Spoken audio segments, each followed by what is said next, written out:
Hey everyone, Michelle back with another spooky Reddit read for you. We are on episode 42 now, and this one is titled Help with Identifying an Obscure Appalachian Spirit / Creature. It's a little bit different, but I found this one interesting, so here we go. Hey guys, first time posting on this sub. I am reaching out to see if anyone can point me towards any information on a rather strange creature my grandmother told stories about since I was a child, and to this day she still swears it is true. They were never told with the intent to scare us, but rather I always got the notion that it was something she strongly believed and was simply offering as a warning, even when I hear her retell it now that I'm in my 30s. Guys, I do want to add for you that for timeline-wise, this story is about 5 years old, so.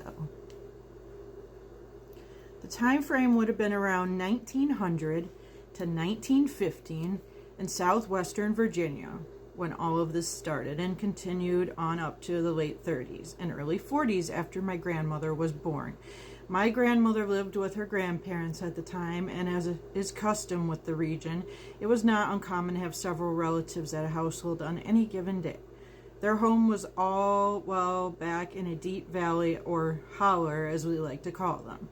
The stories always seem to follow a similar sequence that supposedly happened countless times and was seen by members of my family and even several neighbors.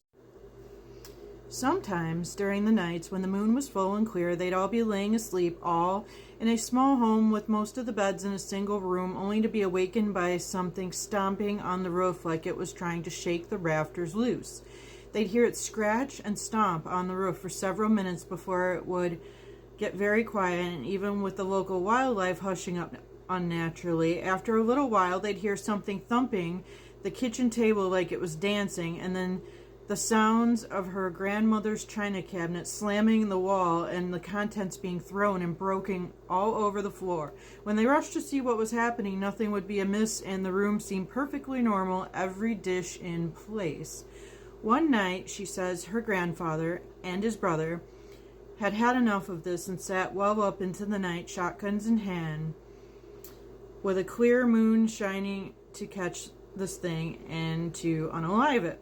Well, sometime after everybody was asleep, they were still up and waiting. As expected, the roof began to heave violently and something jumped off and landed in the front yard, making a noise that she described sounding like a turkey gobbling, but if the turkey was possessed by the devil himself and as big as a train car. She says it was so loud the house shook.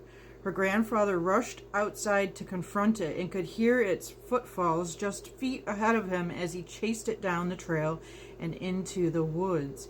He swore that the moon was so bright he could have seen a rabbit in the weeds from yards away, but never could see what it was he was chasing, even though he saw the grass parting and the limbs breaking as it ran ahead of him. He said he could even hear it breathing and screeching. Eventually, it just vanished, and he was left standing in the dark, and the woods were so quiet you could hear a pin drop. It was a while before anything happened again, and the neighbors across the mountain had heard of this tale in the local community. One of their older sons came over to sit with her grandfather for a few nights to see if this thing, because he didn't believe a word of it. He was a very serious man and thought maybe her grandfather was suffering from sickness of the mind. They put all the children to bed each night and sat at the hearth way up in the morning with the other adults to wait and see if it would show itself. Bear in mind, up until this point, no one had laid eyes on the thing. It was in the middle of summer, and they had the front door propped open to let the breeze in. The man was only facing the door as they were all sitting in chairs talking, and all of a sudden, he got up and screamed like he'd been shot and climbed over two women trying to get away from the door, even knocking them to the ground. Grandmother says he was a mild gentleman and very quiet, and she'd never seen anybody so scared. It was completely out of character for him. He was inconsolable and swore he saw it looking through the door into the home in the moonlight, but never would give a description, only saying that the man never had words made to go with a thing like that. They moved out of the house sometime after that and never did get any idea of what it was causing all the commotion, but several of other folk in the area came forward to report similar events at their homes.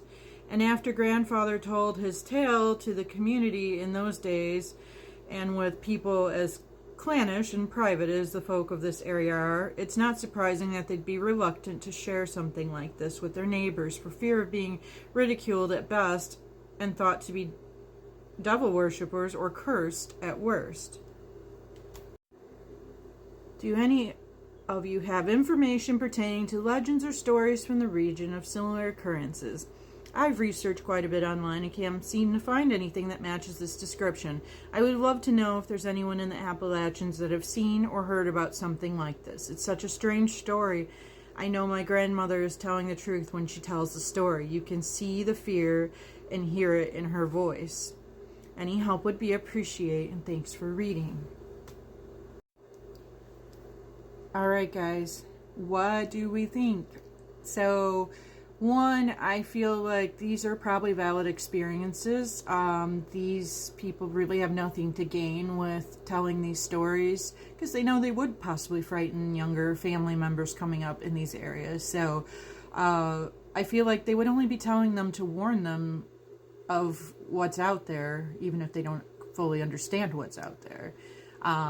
This has given me total cryptid vibes. I'm not going to lie about that. I'm not sure which cryptid I would put this towards more, but hopefully some of you got some ideas. So I do believe they have valid experiences. There was too many involved. I just don't feel like they would be up all night faking this, like terrifying the kids in the house, you know. It just doesn't make sense. And they were all in bed and then wake up and hear it together, so it just doesn't make a lot of sense that this would be faked. I'm not really sure who the culprit is, but this speaks more to me of like a cryptid than a spirit. I don't think this is just a human spirit doing something like this. So the vibe feels kind of territorial, like it wanted to push them out of its area. Very possessive. So that's kind of what I feel from it. I'd love to know what you guys think, and thanks for listening. If you made it all the way to the end, please hit that repost button so others can see this, so I can continue to build my page. Thank you guys.